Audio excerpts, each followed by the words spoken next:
వాక్కు అని ఆ ఇశ్రాయేలీయుల ప్రజలను గూర్చి ప్రభు వారితో ఇస్తున్న ఆ యొక్క వాగ్దానం.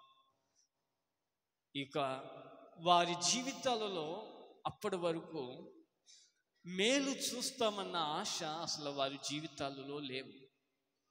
అలాంటి పరిస్థితుల్లో వారి పక్షంగా ప్రభు నిలబడి వారిని బలపరుస్తూ వారిని ఆ ప్రజలందరితో ప్రవచన రీతిగా మాట్లాడుతున్నారు. రాబో దినములలో మీకు మేలు కలుగుతుంది.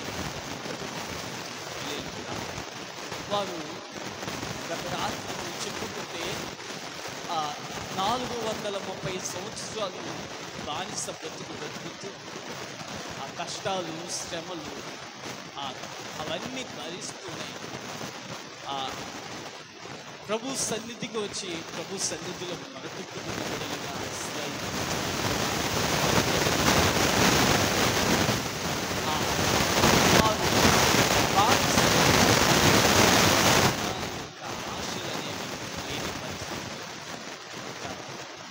మనకు సుఖమంటూ దొరుకుతున్నా మన నోటి నిండా నవ్వుదు మళ్ళా మనం చూడగలుగుతాం. మన పరిస్థితులు ఇక బాగుపడవు అని అనుకుంటున్న సందర్భాలలో ఆశలు లేని పరిస్థితులు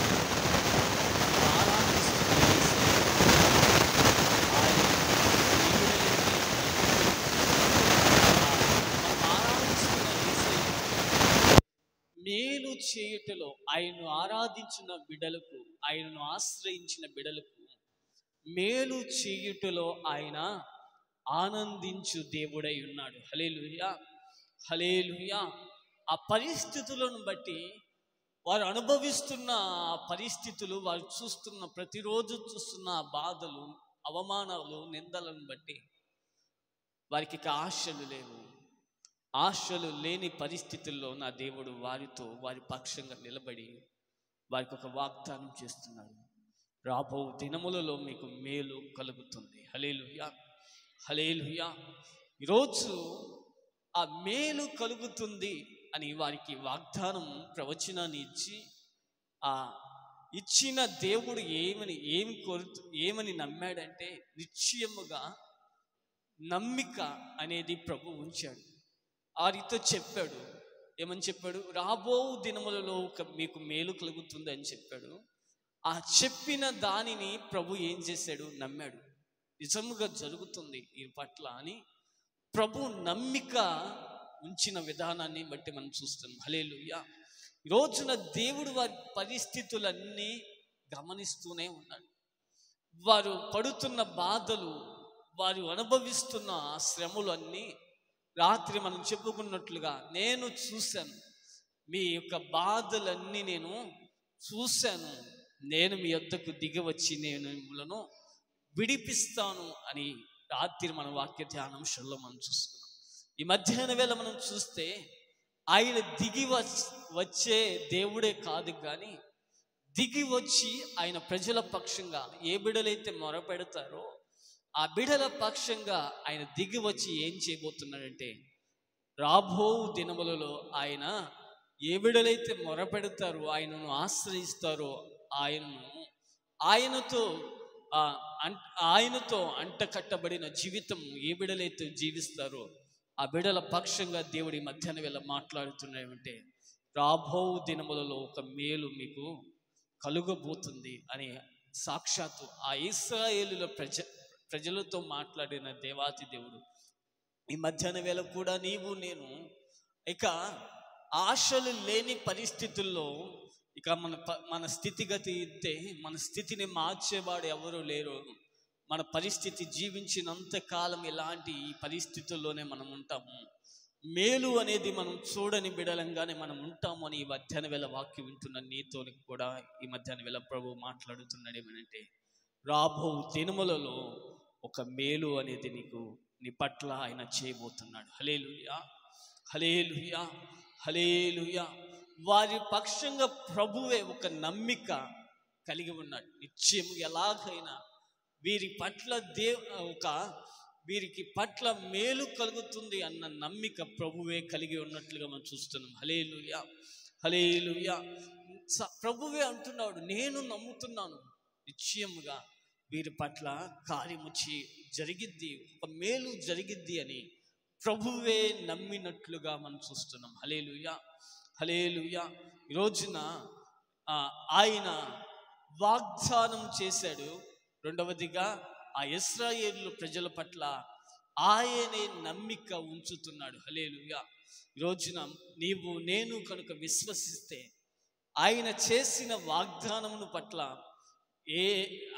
ఆలస్యమైన దేవుడు అద్భుతంగా మన పట్ల ఆ వాగ్దానమును నెరవేర్చే దేవుడని మనం విశ్వసిస్తే, ఆ నమ్మిక మనం కలిగి ఉంటే, ఆ నమ్మిక కలిగిన బిడ్డలుగా మనం ఉంటే రాబో దినములలో మనకు మేలు అనేది కలుగుతుంది. హల్లెలూయా, హల్లెలూయా. ఈ రోజున నీకు నీ కుటుంబానికి మేలు కలగాలని ఆయన ఒక వాంఛతో ఉన్నాడు. హల్లెలూయా. రాబో దినములలో ఒక మేలు కలుగుతుంది అని ఆయన మాట్లాడుతూ ఉండగా, వాక్యం వింటున్న నీవు నేను మొదట విశ్వాసంతో ఆ యొక్క వాగ్దానాన్ని, ఆ మాటను మనం స్వీకరించి నమ్మకముతో మనం గనుక అడుగులు ముందుకు వేస్తూ మన జీవిత యాత్రను కొనసాగించే బిడ్డలుగా మనం ఉంటే, నిశ్చయముగా నా దేవుడు రాబో దినముల్లో మన పట్ల, మన కుటుంబాలలో ఒక మేలు అనేది ఆయన చేయటానికి సిద్ధంగా ఉన్నాడు. హల్లెలూయా, హల్లెలూయా. ఆది కాండము 18వ అధ్యాయము 18వ వచనాన్ని మనం చూస్తే, ఆది కాండము 18వ అధ్యాయము 18వ వచనం, అబ్రహాము నిశ్చయముగా బలము గల గొప్ప జనమగును, అతని మూలముగా భూమిలోని సమస్త జనములను ఆశీర్వదింపబడును. అబ్రహాముతో ప్రభు వాగ్దానం చేస్తున్నాడు. అబ్రహాము స్థితిగతిని, పరిస్థితులన్నీ దేవుడు చూస్తూ అబ్రహాముతో అంటున్నాడు కదా, వాగ్దానం చేస్తున్న అబ్రహాము నిశ్చయముగా బలము గల గొప్ప జనముగును, అతని మూలముగా భూమిలోని సమస్త జనములందరూ ఆశీర్వదింపబడును అని అబ్రహాము స్థితిని చూసిన దేవాతి దేవుడు అతనికి ఒక వాగ్దానం చేస్తున్నాడు. నువ్వు గొప్ప బలమైన జనముగా నువ్వు మారుతావని వాగ్దానం చేశాడు. అబ్రహాముకు ఆశలు లేవు. ఎవరైనా అనుకుంటారా 100 సంవత్సరాల ప్రాయములో ఇక బిడ్డలు పుడతారు అని ఆశలు? ఏ బిడ్డ ఆశ అనేది ఇంకా నిలుపుకోరు. ఆశలు వదిలివేసుకునే పరిస్థితుల్లో అబ్రహాము స్థితిని చూసి ప్రభు మాట్లాడుతున్నప్పుడంటే, నీవు 18 చూస్తే, అబ్రహాము నిశ్చయముగా బలము గల జనమగును, అతని మూలముగా భూమిలో సమస్త జనులందరూ ఆశీర్వదించబడతారు. ఆ మాట అనినప్పుడు దేవాతి దేవుడు అబ్రహాము ఏం చేశాడంటే, ఆ మాటకు అనుగుణంగా, ఆ మాటను నమ్మినట్లుగా దేవుడు నాతో ఈ వాగ్దానం చేశాడు.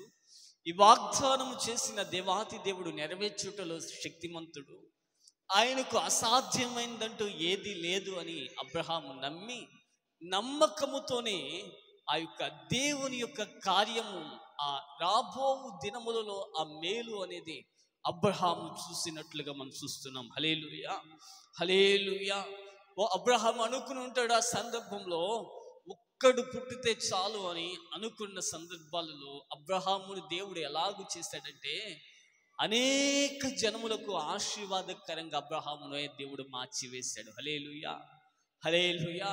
ఈ మధ్యాహ్న వేళ ఆశలు లేని పరిస్థితుల్లో నువ్వు ఆ వాక్యం వింటూ, ఇక నా బ్రతుకు ఇంతే, నా జీవితం ఇంతే, నా జీవితంలో ఇక ఆశలు చిగురింపబడవు, నేను ఇక మోడుబారిన జీవితాన్ని మోడుబారిన వ్యక్తిగానే నేను ఉంటానేమో అని నువ్వు ఈ వాక్యం వింటున్నావేమో. కానీ నా దేవుడు మోడుబారిన ప్రతి పరిస్థితిని ఆయన చిగురింప చేయగలిగిన శక్తిమంతుడై ఉన్నాడు. హల్లెలూయా.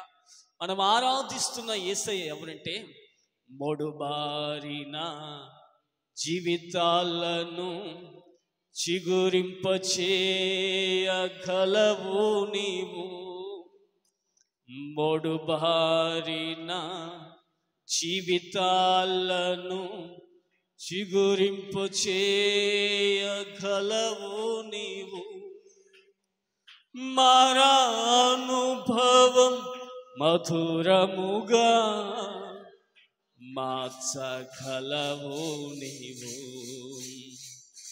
మారానుభవం మధురముగా మార్చగలవు నీవు. ఆమె మనం ఆరాధిస్తున్న యేసయ్య ఎవరంటే, ఇక ఆశలు లేని పరిస్థితులు, ఆశలు లేవని నువ్వు అనుకుంటున్నావు, కానీ మనం ఆరాధిస్తున్న యేసయ్య ఎలాంటి వాడంటే ఆశలు మన జీవితంలో చిగురింప చేసి దేవుడై ఉన్నాడు. హల్లెలూయా. మారా లాంటి పరిస్థితులను, చేదైన లాంటి అనుభవాలన్నింటినీ, చేదు లాంటి ఆ పరిస్థితులు నిజ జీవితంలో ఎదురు చూస్తున్న ఆ సందర్భాలలో ఆ ప్రతికూలతలన్నీ కూడా, మారాలంటి అనుభవాలన్నింటిని కూడా ఆయన మధురముగా మార్చే దేవుడై ఉన్నాడు. హల్లెలూయా. నా దేవుడు అంటున్నాడు ఈ మధ్యాహ్న వేళ, రాబో దినములలో ఒక మేలు అనేది నీకు కలగబోతుంది. హల్లెలూయా, హల్లెలూయా. విశ్వసించని స్థాయిలో అబ్రహాము ఉన్నాడు 100 సంవత్సరాల ప్రాయంలో, కానీ ఆ విశ్వసించని, ఆశలు లేని పరిస్థితుల్లో ఆ స్థితిని చూసి, అబ్రహాము జీవితంలో ఆ స్థితిని చూసిన దేవుడు అతని పక్షంగా ఆశలు చిగురింపచేశాడు. హల్లెలూయా, హల్లెలూయా. అతని పక్షంగా, అబ్రహాము పక్షంగా ప్రభువే అతని పక్షంగా నిలిచిన విధానాన్ని మనం చూస్తున్నాం. హల్లెలూయా, హల్లెలూయా. ఈ మధ్యాహ్న వేళ ఏ బాధ, ఏ సమస్య, ఏ ప్రతికూలత, ఏ శోధన, ఏ సమస్యల సుడిగుండంలో నువ్వు చిక్కుకుని ఉన్నా, నా దేవునికి అసాధ్యమైందంటూ ఏది లేదు. ఆ సమస్యలలో నుండి, ఆ తుఫాను లాంటి అనుభవాలలో నుండి నా దేవుడు ఏం చేయబోతున్నా అంటే, రానున్న దినాలలో ఒక మేలు ఆయన నీ పట్ల, నీ కుటుంబంలో ఆయన చేయబోతున్నాడు. హల్లెలూయా. నమ్మి విశ్వసించిన వారి బిగ్గరగా స్తోత్రం చెల్లిద్దామా. హల్లెలూయా, హల్లెలూయా, హల్లెలూయా. నాకు నమ్మిక ఉంది, నేను నమ్ముతున్నాను, నిశ్చయముగా మేలు ఆ బిడలకు జరుగుతుంది అని ప్రభు నమ్మాడు. ఆ నమ్మిక ప్రకారమే ఇశ్రాయేలుల ప్రజల పక్షంగా వారి యొక్క బానిసత్వపు సంఖ్యల నుండి వారిని విడిపించాడు, వారి కోసం దిగి వచ్చాడు. హల్లెలూయా. ఈ మధ్యాహ్న వేళ కూడా మనం ఆరాధిస్తున్న యేసయ్య ఎవరంటే, ఉన్నత స్థలముల మీద నుండి కోటాను కోట్ల దేవదూతలు ఆయనను స్తుతిస్తూ గణపరుస్తూ ఉండగా, 24 పెద్దలు ఆయనను ఆరాధిస్తూ పరిశుద్ధుడు, పరిశుద్ధుడు, పరిశుద్ధుడు అని గాన ప్రతిగానములు చేస్తూ ఉండగా, ఆ ఉన్నత స్థలము నుండి దిగి వచ్చి మనం కంటూ రానున్న దినాలలో ఒక మేలు చేయటానికి ఆయన మన మధ్యలోనికి దిగి రానే ఉన్న దేవుడిని మనం ఆరాధిస్తున్నాం. హల్లెలూయా, హల్లెలూయా, హల్లెలూయా. ఈ రోజున అబ్రహాముకు అటువంటిది ఆ కార్యము, అబ్రహాము అటువంటి ఆశలు లేని పరిస్థితుల్లో అలాంటి కార్యాన్ని చూడగలిగాడే. ఈ రోజున మనం ఆయన సన్నిధిలో సమకూర్చబడిన మనము కూడా అబ్రహాము వారసులుగానే మనం ఉన్నాం. హల్లెలూయా, హల్లెలూయా. అంటే అబ్రహాముతో సమానముగా, అబ్రహాము ఆశలు లేని పరిస్థితుల్లో ఆ కార్యాన్ని ఎలా చూశాడో, అంతే సమానంగా ఆయనకు మన పట్ల కూడా ఆ కార్యము చేయటానికి, ఆయన కార్యాలు మనం చూసే బిడలంగా ఈ మధ్యాహ్న వేళ మనం ఆయన మందిరం ఆవరణంలో మనం సమకూర్చబడ్డామన్న విషయాన్ని మనం జ్ఞాపకంలో ఉంచుకోవాలి. హల్లెలూయా, హల్లెలూయా. మధ్యాహ్న వేళ మనం చూస్తే ఆ కీర్తనలు 31వ కీర్తన 19వ వచనాన్ని చూస్తే, మేలు పొందాలి,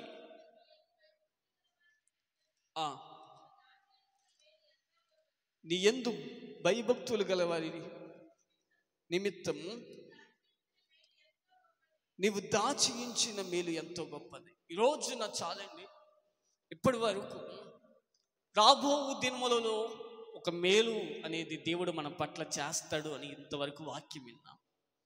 ఆ మేలు మన పట్ల కలగాలి అంటే మనం చేయవలసిన, మనం పాటించవలసిన కొన్ని, మన యొక్క జీవితాన్ని సరిచేసుకోవాల్సిన విషయాలు ఏమిటో ఈ మధ్యాహ్న వేళ మనం చూస్తే, కీర్తనలు 31:19 వచనాలను చూస్తే ఇప్పుడు చదివిన విధంగా, దేవుని యందు భయభక్తులు గల వారి నిమిత్తము ఆయన దాచి ఉంచిన మేలు ఎంతో గొప్పదంట. హల్లెలూయా. ఈ రోజున రాబోవు దినములలో ఆయన నీకు మేలు చేయాలంటే నువ్వేమి చేయాలంటే ఆయన యందు భయభక్తులు కలిగిన బిడ్డగా నువ్వు మారిపోవాలి. హల్లెలూయా, హల్లెలూయా. ఈ రోజున మనమందరం మన పరిస్థితులన్నింటిని బట్టి అన్నీ ఉన్నాయి, మన జీవిత యాత్రను ఇలా కొనసాగించుకుంటూ వెళ్తున్నాం. దేవుడు పోషించుకుంటూ నడిపిస్తున్నాడు ఏ లోటు చేయకుండా. కానీ ఆయన యందు భయభక్తులు కలిగిన బిడలుగా మనం ఉన్నామా? ఒక్కసారి ఆలోచించేసుకుంటే ఆ దేవుడు అంటున్నాడు కదా, నీ యందు భయభక్తులు గల వారి నిమిత్తము నీవు దాచి ఉంచిన మేలు ఎంతో గొప్పది. ఏ బిడలైతే భయము భక్తి కలిగి ఉంటారో ఆయన దాచి ఉంచిన మేలు గొప్పదై ఉన్నదంట. హల్లెలూయా, హల్లెలూయా. ప్రతిరోజు నిజముగా దేవుని సన్నిధిలో సమకూర్చబడుతున్న మనం, దేవునిని ఆరాధిస్తున్న మనం ప్రతిరోజు మనకు మనం పరిశీలన అనేది చేసుకోవాలి. ఈరోజు ఏమైనా దేవుని భయమున నుండి దూరం అయిందా? ఆయనను భక్తి చేయవలసిన భక్తి ఏమైనా ఈరోజు నేను తక్కువ చేశానా అని ప్రతిరోజు మనం ఒక్కసారి ఆలోచించుకుని బిడలుగా మనం ఉంటే ఆయన యందు భయభక్తులు కలిగిన బిడలుగా మనం మారుతాం. హల్లెలూయా, హల్లెలూయా. భయం అంటే ఏంటి అసలు? దేవుని యందలి భయం అంటే ఏమిటి? కీర్తనలు 4వ కీర్తన 4వ వచనాన్ని చూస్తే,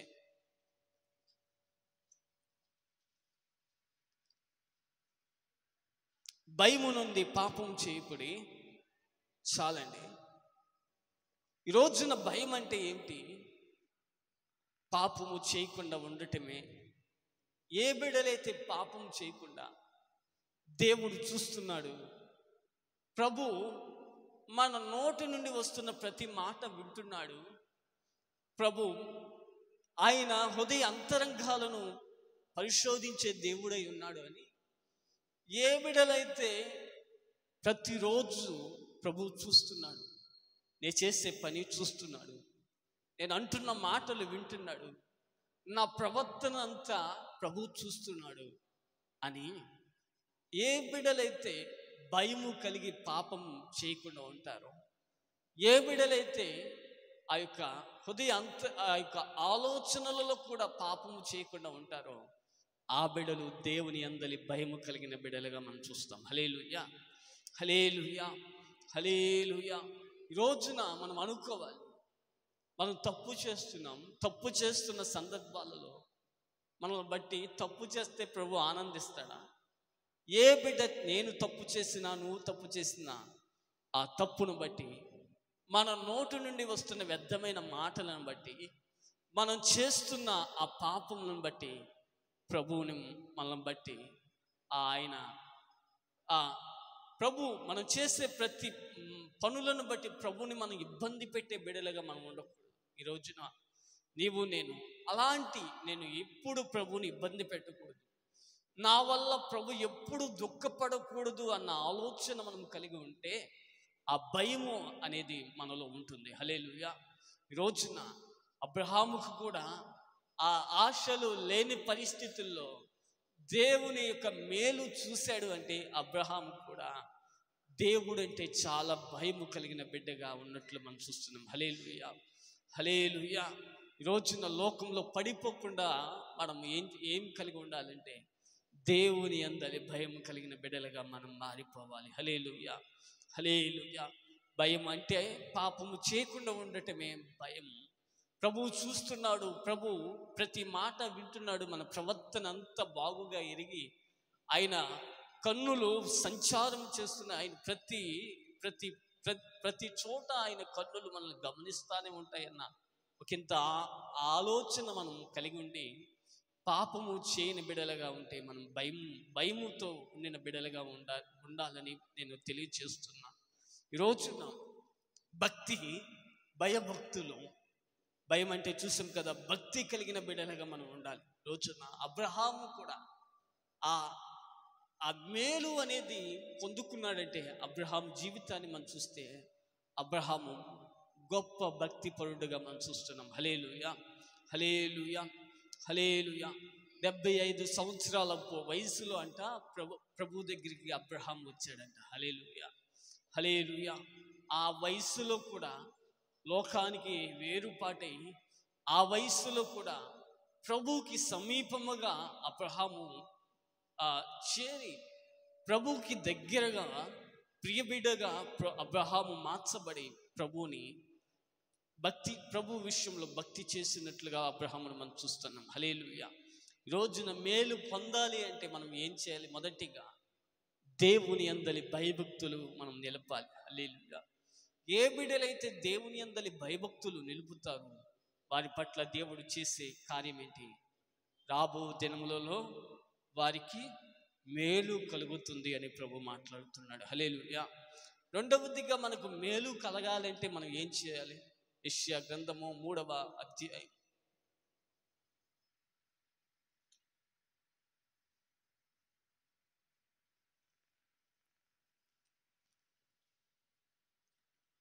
యెషయా గ్రంథము 3వ అధ్యాయము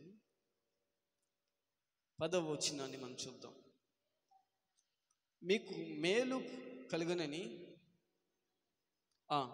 నీతిమంతులతో చెప్పుము, వారు తమ క్రియల ఫలము అనుభవింతురు. హల్లెలూయా. నా దేవాతి దేవుడు, మనం ఆరాధిస్తున్న యేసయ్య ఎవరికి మేలు చేస్తాడంటే నీతిమంతులుగా ఏ బిడ్డలైతే ఉంటారో వారికి మేలు చేయుటలో ఆనందించే దేవుడై ఉన్నాడు. హల్లెలూయా, హల్లెలూయా. రోజున నీతిమంతులకే మేలు. హల్లెలూయా. అబ్రహాము ప్రభువుని నమ్మెను, అది నీతిగా ఎంచబడింది. ఈ రోజున దేవుని నమ్మటమే, ప్రభువుని నమ్మే బిడ్డలుగా మనం ఉండాలి. హల్లెలూయా. అబ్రహాము ప్రభువుని నమ్మాడు, ఆయన వాగ్దానం చేశాడంటే వాగ్దానాన్ని నెరవేర్చుటలో శక్తిమంతుడు. ఆ వాగ్దానం ఎలాగైనా నా పట్ల నెరవేరుతుందని అబ్రహాము నమ్మాడు. ఆ వాగ్దానాన్ని అబ్రహాము స్వతంత్రించుకున్నాడు. హల్లెలూయా. ఈరోజు నీ స్థితి ఎలా ఉన్నా నువ్వు ఏం చేయాలి? నువ్వు నమ్మాలి. ఏం నమ్మాలి? ప్రభువు నా పక్షంగా ఉన్నాడు, ప్రభువు రాబో దినముల్లో ఒక మేలు నా పట్ల చేస్తాడు అని నువ్వు కనుక్క నమ్మితే, ఆ ప్రభువుని నమ్మే బిడ్డగా నువ్వు ఉంటే రాబో దినములలో మేలు అనేది నీ జీవితంలో నువ్వు చూస్తావు. హల్లెలూయా, హల్లెలూయా. విశ్వాసంతో ఆ నమ్మకంతో మనం ముందుకు వెళ్తే దేవుని యొక్క కార్యాలు అనేది మనం చూస్తాం. హల్లెలూయా. ఇప్పటి వరకు అబ్రహాము అలాగే నమ్మాడు, దేవుని కార్యం చూశాడు. ఇప్పటి వరకు ఎవరైనా 100 సంవత్సరాల ప్రాయంలో ఎవరైనా బిడ్డకు జన్మనిచ్చిన వాళ్ళు ఎవరైనా ఉన్నారా? ఎవ్వరూ లేరు కదా. కానీ అలాంటి ఆశలు లేని పరిస్థితుల్లో నీతిమంతుడిగా అబ్రహాముని ప్రభువుని నమ్మి ఆ దేవుని యొక్క మేలును అనుభవించిన బిడ్డగా అబ్రహాము ఉన్నాడు. హల్లెలూయా. ఈ రోజున ఈ మధ్యాహ్న వేళ నువ్వు అనేక పరిస్థితుల్లో ఓడిపోతున్నావు, అనేక పరిస్థితుల్లో విజయం అనేది చూడకుండా అపజయాలే చవి చూస్తున్న బిడ్డగా నీవు ఉన్నావు. ఈ మధ్యాహ్న వేళ వరకు ఆశలు లేని పరిస్థితులు, ఇక అభివృద్ధి అనేది ఉంటుందా నా జీవితంలో అని అనుకుంటున్న బిడ్డగా నువ్వు ఉన్నావు. కానీ నువ్వు చేయవలసింది ఏంటంటే, అబ్రహాము నమ్మాడు. ఈ మధ్యాహ్న వేళ కూడా నీవు కనుక నమ్మితే ప్రభువు నా పక్షంగా ఉన్నాడు, నా పక్షంగా ఎవరున్నా లేకపోయినా ప్రభువు నాతో ఉన్నాడు అని నువ్వు నమ్మి విశ్వాసముతో రాబో దినములలో నా పట్ల ఒక మేలు చేస్తాడని నమ్మకముతో నువ్వు బ్రతకగలిగితే ఆ మేలును నువ్వు స్వతంత్రించుకుంటావు. హల్లెలూయా, హల్లెలూయా, హల్లెలూయా. అబ్రహాములో కూడా ఆ నమ్మకముతో ఉండిన పరిస్థితుల్లో చాలా తగ్గింపు జీవితంతో అబ్రహాము ఉన్నాడు. అబ్రహాము తన ప్రజల ఎదుట సాగిల పడినట్లుగా బైబిల్ గ్రంథంలో ఉంది. హల్లెలూయా. అంటే అబ్రహాముకి ఏం తక్కువ కాదు, ఆ తక్కువ కాని పరిస్థితుల్లో బహుమంది పనివారు అనేకులు ఉన్న అనేకమైన ఆస్తులు ఉన్న అబ్రహాం ఏం చేశాడంటే తగ్గింపు జీవితంను అబ్రహాము కలిగి ఉన్నాడు. సాగిలి పడిపోయాడంట తన ప్రజలు ఎదుట. ఈ మధ్యాహ్న వేళ కూడా స్థితిని, స్థాయిని బట్టి మనం తగ్గింపు జీవితం అనేది లేకుండా లేని బిడలుగా మనం ఉంటున్నాము. కానీ ఎవరు తగ్గించుకుంటారో వారికి మేలు కలుగుతుంది. హల్లెలూయా. మధ్యాహ్నం వేళ రాబో దినములలో మేలు మనం చూడాలంటే మొదటి అంశంగా మనం ఏం నేర్చుకున్నాం? దేవుని అంతటి భయభక్తులు ఎవరైతే నిలుపుతారో వారు మేలు పొందుకుంటారు. రెండవదిగా నీతిమంతులుగా మనం మార్చబడితే వారు మేలు పొందుకుంటారు. మూడవదిగా ఆఖరి మాటను చెప్పి ముగిస్తాను. నెహెమ్యా గ్రంథము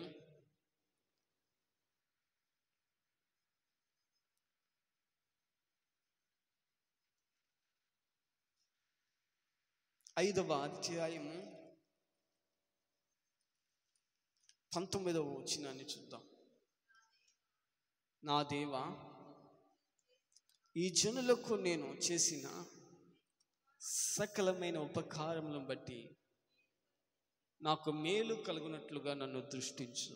హల్లెలూయా.